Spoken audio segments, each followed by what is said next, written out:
तो इस छोटे से वीडियो में पूज्य गुरुदेव भगवान हमें 20 सेकंड में केवल यही समझा रहे हैं कि पुण्यात्माओं, मर्यादाओं का विशेष ध्यान रखो अगर भक्ति सफल करनी है तो। बाकी तुम जितनी भी बकवाद कर रहे हो, जितना भी तुम दिमाग लगा रहे हो, जितनी भी यहां की संपत्ति इकट्ठा कर रहे हो, ये तुम्हारी यहीं रह जानी है। असली संपत्ति जो तुम्हारे साथ जाएगी उसका ख्याल करो। कबीरा सब जग निर्धना, धनवंता ना कोई, और धनवंता सो जानिए जिसके पास राम नाम धन होय। ये है वो रियल संपत्ति, असली संपत्ति, जिसको चोर चुरा नहीं सकता, आग जिसको जला नहीं सकती, कोई ठग जिसे ठग नहीं सकता। ये है वो असली विद्या, असली पढ़ाई, आध्यात्मिक पढ़ाई। तो गुरुदेव कहते हैं कि अब भी अगर तुम नहीं संभले तो फिर बात नहीं बनेगी। और गुरुदेव हमें समझाते हुए सत्संग के माध्यम से कह रहे हैं कि पुण्यात्माओं, जिनको 10-10 साल हो गई, 10-10 साल, सतनाम भी मिल गया, सारनाम भी मिल गया, और वो भी कह देते हैं जी हमारा तो नाम खंड हो गया, तो गुरुदेव भगवान को बड़ी चोट लगती है, बड़ा दर्द होता है। हम तो बड़ी आसानी से कह देते हैं मर्यादा तोड़ के कि गुरुजी दास का नाम खंड हो गया, लेकिन उस परमेश्वर को पता है कि किस कदर मैंने इनको तैयार किया है, दुनिया से संघर्ष करके, दुनिया की बुराइयां लेकर।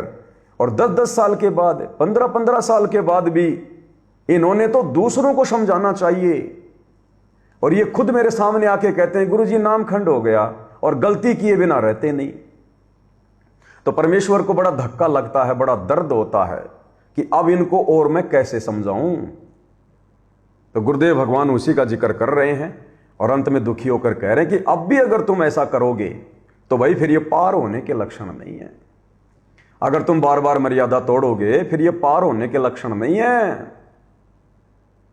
तो क्या कह रहे हैं गुरुदेव भगवान, सुनिएगा उन्हीं के मुख कमल से। हो गया जी, ऐसे गलती बन गई तो भाई ये अब क्या देख रहा है ये दास, जिन्हों 10-10 साल नाम लिया न हो गया, तीनों मंत्र प्राप्त हो गए, वह भी नो कह दे मेरा तो नाम खंडित हो गया जी, ऐसे गलती बन गई।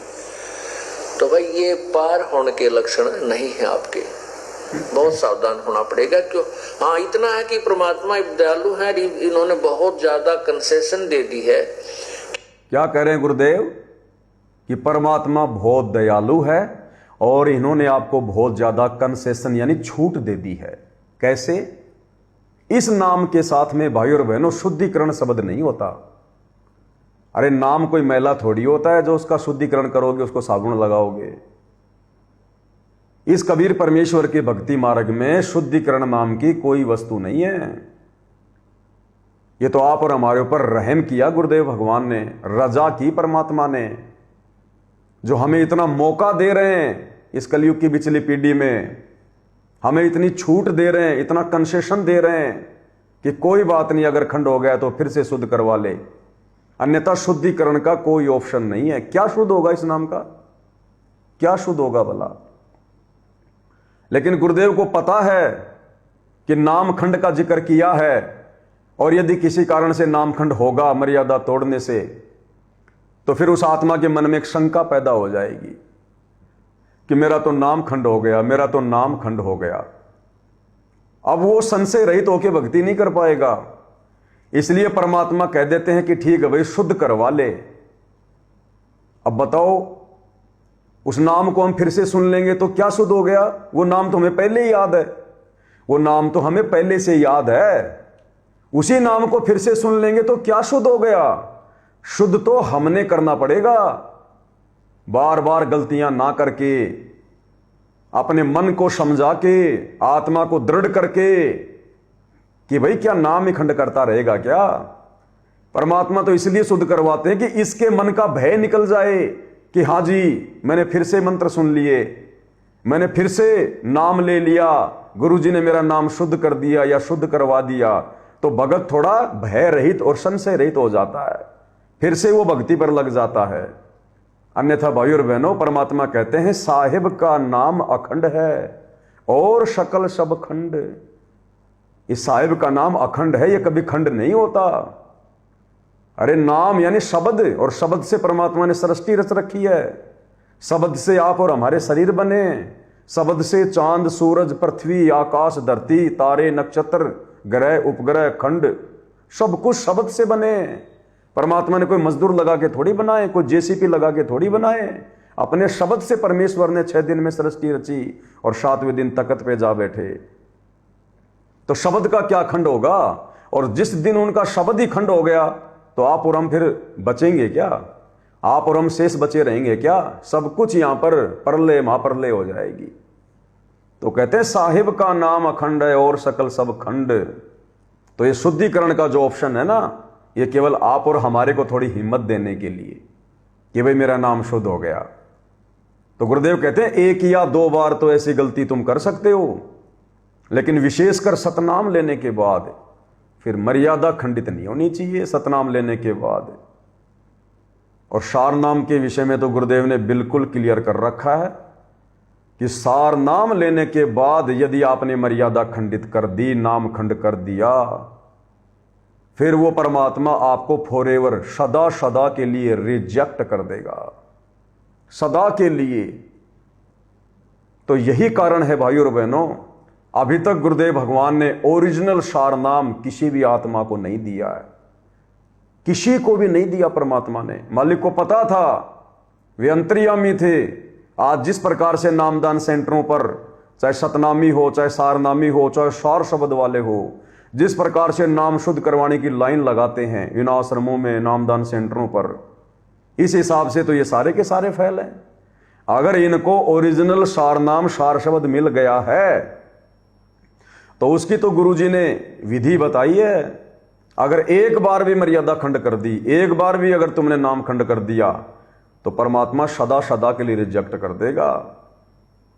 तो ऐसा तो एक भी व्यक्ति संगत में नहीं होगा जिसने सार नाम या सार शब्द लेने के बाद दोबारा शुद्धिकरण नहीं कराया होगा। तो इसका मतलब ये तो सारे रिजेक्टेड हैं, ये तो पार हो ही नहीं सकते। तो मालिक को पता था कि काल प्रेरणा से ऐसा संगत में होगा, इसलिए परमेश्वर ने अभी तक वो ओरिजिनल वस्तु, सार वस्तु, मूल वस्तु छुपा के रखी है। मालिक को पता था कि बरवाला कांड भी होगा और मेरे से वो मूल वस्तु लेकर, सार नाम लेकर बहुत सारे गुरु विमुख हो जाएंगे, काल प्रेरणा से दूसरे संतों के पास जाएंगे, दूसरे पंथों में जाएंगे और मेरे द्वारा दिया गया फिर वो अनमोल मंत्र बताएंगे और फिर काल मजाक उड़ाएगा। तो परमेश्वर को पता था इस बात का, इसलिए परमात्मा ये गलती नहीं कर सकता। जीव तो गलतियों का पुतला है, लेकिन भगवान गलती नहीं कर सकता। परमात्मा उस आत्मा को सार नाम सार शब्द देगा ही नहीं जो आत्मा आगे चलकर उस नाम को खंडित करने वाली हो, गुरु विमुख होने वाला हो, गुरु द्रोही होने वाला हो, गुरु की आज्ञा की अवज्ञा करने वाला हो। वे तो अंतर्यामी है ना, उनको तो सब पता है ना, परमेश्वर उनको देंगे ही नहीं। इसलिए भाई और बहनों, अभी तक केवल प्रथम नाम और सतनाम, ये 2 मंत्र परमेश्वर अपनी आत्माओं तक पहुंचा रहे हैं। और जब हम उस नाम के योग्य हो जाएंगे, हम उसके काबिल हो जाएंगे, फिर परमेश्वर अपना ओरिजिनल सार नाम देंगे, सार शब्द देंगे। आज एक भगत भाई से मेरी बात हो रही थी, तो उन्होंने कहा कि भगत जी, मैं आश्रम में गया था और मैंने वहां सार नाम लेने के लिए फार्म भर दिया। अब उनको पता था कि ये सात संगति से आया है, तो उन्होंने कहा कि भगत जी, सार नाम लेने से पहले यह बताओ कि आपको कोई शंका तो नहीं है, आपके मन में कोई संशय तो नहीं है, कोई शंका तो नहीं है। तो उस भगत ने कहा कि भाई शंका तो है। तो बोलो पहले शंका बताओ, क्या शंका है? बोले मैंने तो ये सुना है गुरुदेव के मुख कमल से, जिसमें गुरुदेव ने कहा कि सार नाम ये दास देगा, यानी सार नाम तो गुरुजी दे सकते हैं, दूसरा कोई नहीं दे सकता। तो उसने कहा कि भगत जी आपकी प्रार्थना लगेगी पहले। उसने आगे प्रार्थना वगैरह लगवा दी होगी। इस हिसाब से उस भाई को फिर सार नाम वगैरह नहीं दिया गया और कुछ ऐसी परिस्थितियां बनी कि उसकी नो एंट्री कर दी गई। तो हमने शिक्षा लेनी है भाई और बहनों। शिक्षा क्या? उस सेवादार ने पूछा कि आपको कोई शंका तो नहीं है, अन्यथा सार नाम नहीं मिलेगा। अर्थात जब तक भगत के दिलो दिमाग में, उसके जहन में इस अध्यात्म को लेकर, गुरु वचनों को लेकर, भक्ति को लेकर अगर जरा सी भी शंका है, जरा सी भी, तो उस आत्मा को सार नाम नहीं दिया जाता। वो आत्मा सार नाम के योग्य नहीं है। सार नाम अपना कार्य नहीं करेगा। जो आत्मा निसंशय हो जाती है, जो आत्मा जीवित मरना सीख लेती है, गुरु के अलावा दूसरा कोई उसे दिखाई नहीं देता है, गुरु को अपना पति परमेश्वर मान लेती है, उस आत्मा को सार नाम दिया जाता है। और इन आश्रमों में 2018 से जिन जिन लोगों को सार नाम दिया गया है डीवीडी से, ये तो शंकाओं के पुतले हैं, पुतले। बहुत सारे लोगों ने सार नाम लेने के बाद में जब दास ने वीडियो बनाया कि नहीं लेना चाहिए था, हम पतिव्रता आत्मा हैं, अपने पति से लेंगे। एक स्त्री यदि अपने पति के अलावा किसी और से अपने पेट में अगर वो बच्चा डलवाएगी, क्या वो पतिव्रता औरत है? क्या उसका पति उसे स्वीकार करेगा? इसी प्रकार आप और हम सभी भगत पतिव्रता आत्मा है। हमारे पति परमेश्वर सतगुरु रामपाल जी हैं, और वो मूल मस्तु सार नाम रूपी बच्चा हम केवल अपने गुरुदेव भगवान से लेंगे, अपने दिल में डलवाएंगे, अपनी आत्मा में डलवाएंगे। तो भाई और बहनों, उसके लिए परमेश्वर अपने बच्चों को तैयार कर रहे हैं साध संगति से जोड़कर, कि मेरे हिसार जेल से अपने मिशन को पूरा करके बाहर आने से पहले पहले साध संगति से जुड़कर ज्ञान को आधार बनाकर ये आत्माएं इतनी दृढ़ हो जाएं, इतनी दृढ़ हो जाएं कि अगर ब्रह्मा विष्णु महेश भी आकर अगर इन आत्माओं के मन में शंका पैदा करना चाहें तो उनको मुंह की खाके जानी पड़े, मुंह की खाके। यहां के छोटे मोटे साधु संत महात्मा रिश्तेदार तो छोड़ दीजिए, अगर ब्रह्मा विष्णु महेश भी अगर अध्यात्म में चर्चा करने आ जाएं तो उनको भी मुंह की खाके जानी पड़े। उसके बाद गुरुदेव भगवान अपनी उन विशेष प्यारी आत्माओं को फिर ये मंत्र देंगे, सार नाम देंगे, सार शब्द की प्राप्ति करवाएंगे फिर। तो उसके लिए गुरुदेव भगवान कह रहे हैं बारंबार, अगर तुम बार बार मर्यादा ही खंडित करने में लगे रहोगे, सत्संग सुनते हो जब तक तो तुम्हें मेरी बातें अच्छी लगती हैं, फिर बाहर जाके किसी की उल्टी सीधी बातें सुनते हो तो फिर अपने गुरु के प्रति मन में शंकाएं पैदा कर लेते हो, तो भाई फिर ये पार होने के लक्षण नहीं है, ये मोक्ष प्राप्त करने के लक्षण नहीं है। इसलिए पहले दृढ़ हो जाओ, दृढ़। तो यही बात हमें गुरुदेव भगवान समझा रहे हैं। एक बार फिर से हम इसको सुनेंगे पूरा। अब क्या देख रहा है ये दास, जिन्होंने 10-10 साल नाम लिया न हो गया, तीनों मंत्र प्राप्त हो गए, वह भी नो कह दे मेरा तो नाम खंडित हो गया जी, ऐसी गलती बन गई। तो भाई ये पार होने के लक्षण नहीं है आपके, बहुत सावधान होना पड़ेगा। क्यों?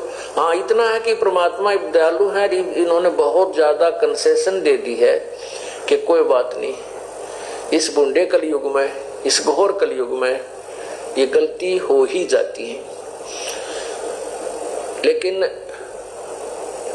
आपका जान का समय आ गया और उससे 1 महीने पहले फिर कह दोगे मेरा तो नाम टूट गया, ये कोई बात हुई नहीं। सावधानी बरतो। अगर आदमी 2 वर्ष 3 वर्ष 4 वर्ष के बाद भी दृढ़ नहीं होता है, फिर मोक्ष नहीं हो पाएगा आपका, बहुत सावधानी करनी पड़ेगी। क्या करें गुरुदेव? 2 पॉइंट भाई और बहनों, हमने गुरुदेव के इन वचनों को अपने दिल में बैठा लेना है। आप और हम 9 से 11 कोई फिल्म का शो देखने के लिए नहीं बैठते हैं। गुरुदेव अपने जेल से बाहर आने से पहले पहले आप और हमें भगत बनाना चाहते हैं, भगत, कि गुरुदेव को फिर माता पच्ची ना करनी पड़े, पंचायत लेके ना बैठनी पड़े, इतना ना समझाना पड़े। अब हमें 2 बातें क्या कह रहे हैं गुरुदेव भगवान? परमेश्वर एक तो ये कह रहे हैं कि भाई, एक बार फिर से सुनते हैं परमेश्वर क्या कह रहे हैं। आपका जान का समय आ गया। गुरुदेव कह रहे हैं कि आपका शतलोक जाने का समय आ गया, और उससे 1 महीना पहले आप कह दोगे जी मेरा तो नाम खंड हो गया। तो गुरुदेव कहते हैं फिर तुम रिजेक्टेड कर दिए जाओगे, रिजेक्टेड। ये फिर ये पार होने के लक्षण नहीं है, पार होने के। तो गुरुदेव चाहते हैं कि हम आत्माएं इस कदर तैयार रहें। अगर अभी गुरुदेव भगवान आ जाएं अपना विमान लेकर और कहें कि बेटा चल, तैयार है सतलोक के लिए, पैरों में चप्पल नहीं है, तो ध्यान नहीं देना कि चप्पल कहां है, उसी समय मालिक के विमान में जाके बैठ जाना है। पीछे नहीं देखना मकान का काम अधूरा है या नहीं है, बच्चे छोटे छोटे हैं या बड़े बड़े हैं, अभी नौकरी लगे कि नहीं लगे, पीछे से बच्चों को कौन संभालेगा, कुछ नहीं देखना। चाहे हमारा कितना काम बिगड़ा पड़ा है, चाहे कितना संवरा पड़ा है, बस अपना नंबर आ गया तो खुशी मनाओ, परमात्मा दया बख्शी। बाकी तो परमात्मा संभाल रहा है सबको। यहां हमें भी तो वही संभाल रहे थे और वही संभाल रहे हैं। वो बच्चे भी उसी के हैं जिनको मैं अपना मान रहा था अज्ञानता में। मैं तो केवल नौकर था, नौकर की नौकरी समाप्त हुई, मालिक अपने बच्चों को खुद संभालेगा। अरे हम नौकर थे, नौकर अपने बच्चों को कितना संभाल सकता है, मालिक के बच्चों को।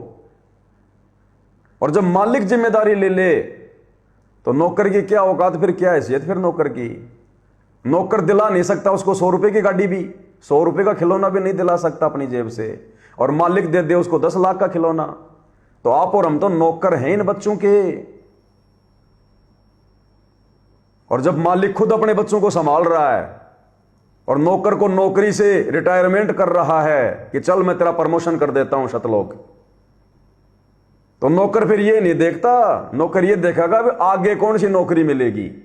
वो पिछली वाली नौकरी को नहीं देखेगा, वो फिर आगे की नौकरी देखेगा। अब शतलोक में क्या नौकरी देंगे मालिक। तो गुरुदेव भगवान कह रहे हैं बच्चों इस कदर तैयार रहो। अगर अब भी हम ये सोचेंगे कि अभी तो मेरी उम्र 40 साल है, कम से कम 70-80 साल तक तो जीऊंगा, यह भी हमारी कमजोरी है भक्ति मार्ग पर। गुरुदेव कहते हैं जिस दिन तुम तैयार हो जाओगे, तुम कर दो पल में पार हो जा रजा थारी। परमात्मा फिर उम्र नहीं देखता। अरे आम जैसे ही पेड़ से पक जाता है, माली फिर ये नहीं देखता कि दूसरे आम और पकेंगे तब तोड़ूंगा, तब तक तो खराब हो लेगा। तो माली तुरंत उसको हला ला के तोड़ लेता है कि ये पक गया। तो हमने भी किसी का इंतजार नहीं करना कि अभी मेरे बच्चे तैयार हुए कि नहीं हुए, मेरे माता पिता तैयार हैं कि नहीं है, फला भगत अभी तैयार है कि नहीं है।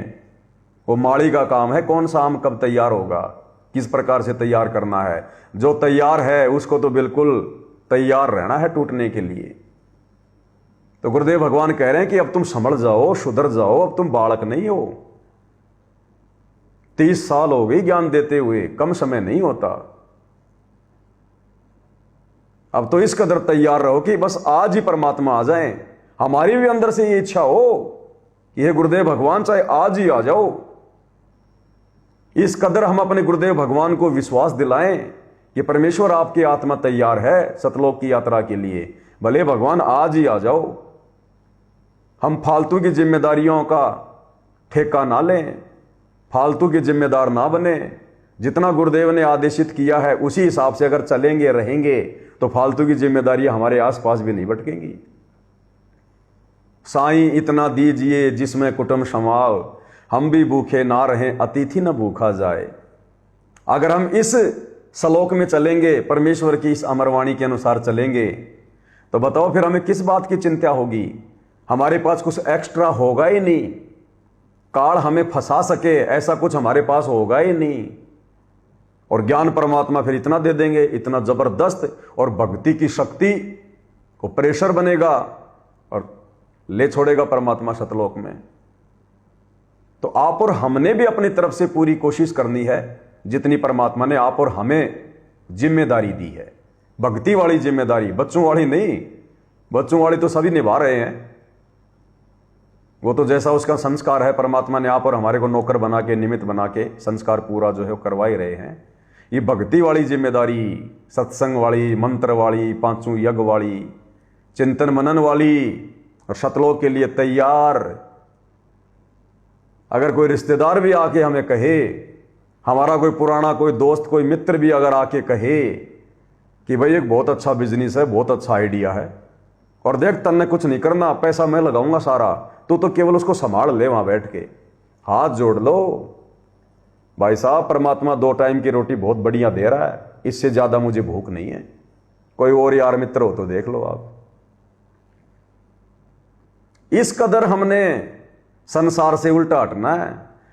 क्योंकि जैसे जैसे हमारे पास भक्ति धन बढ़ेगा, हम भक्ति के धनी बनेंगे, काल हमें लूटने का प्रयास करेगा और इसी प्रकार से लूटेगा। जो पहले हमारा मुंह भी देखना पसंद नहीं करते थे, अपने दरवाजे पर भी देखना पसंद नहीं करते थे, आज वो हमें इज्जत देंगे।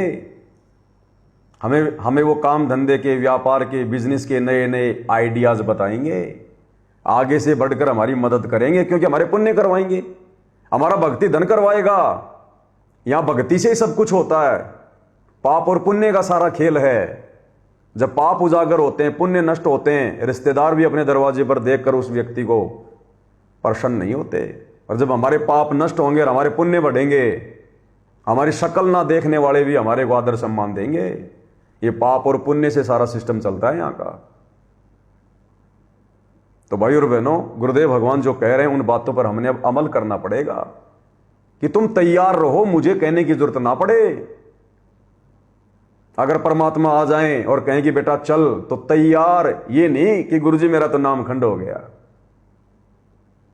और दूसरा, गुरुदेव भगवान कह रहे कि एक दो बार तो गलती हो सकती है, उसके बाद फिर अध्यात्म में गलतियां स्वीकार नहीं होंगी, फिर परमात्मा नाराज हो जाएगा। एक बार फिर से हम इस अनमोल सत्संग को सुनते हैं, गुरुदेव भगवान के मुख कमल से सुनते हैं, तो ये आत्मा की खुराक है।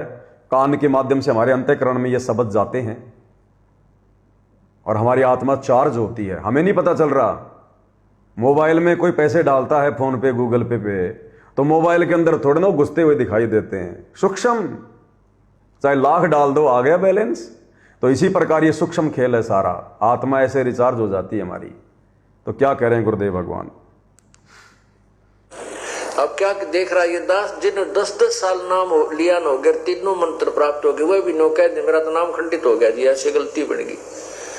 तो भाई ये पार होने के लक्षण नहीं है आपके, बहुत सावधान होना पड़ेगा। क्यों? हाँ, इतना है कि परमात्मा दयालु है, इन्होंने बहुत ज्यादा कंसेशन दे दी है कि कोई बात नहीं, इस बूढ़े कलयुग में, इस घोर कलयुग में ये गलती हो ही जाती है। लेकिन आपका जान का समय आ गया और उससे 1 महीने पहले फिर कह दोगे मेरा तो नाम टूट गया, ये कोई बात हुई नहीं। सावधानी बरतो।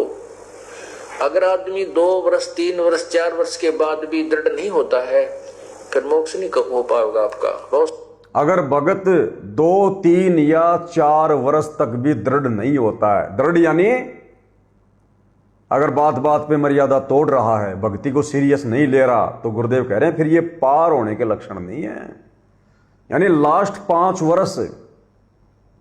वर्ष के बाद में तो स्वप्न में भी मर्यादा खंडित होने का विचार हमारे अंदर नहीं आना चाहिए। हम इतने दृढ़ हो जाएं, सतलोक के लिए हमारी लगन लग जाए। तो गुरुदेव हमें ये संकेत दे रहे हैं, स्पष्ट बता रहे हैं कि तुमने किस कदर क्या करना है। परमात्मा सिर्फ जानकारी देगा, और यदि हमने उनको हल्के में ले लिया तो परमात्मा असंख्यों बार हमारे हाथों से छूट गया, अब की बार भी चला जाएगा। फिर दुख कौन उठाएगा? आप और हम। नहीं करनी पड़ेगी। अब परमात्मा कहते समझा है तो सिर दर पाओ, बहुर नहीं रे ऐसा दाओ। तो गुरुदेव कहते हैं कि समझा है तो सिर धर पाओ और बहुर नहीं रे ऐसा दाव।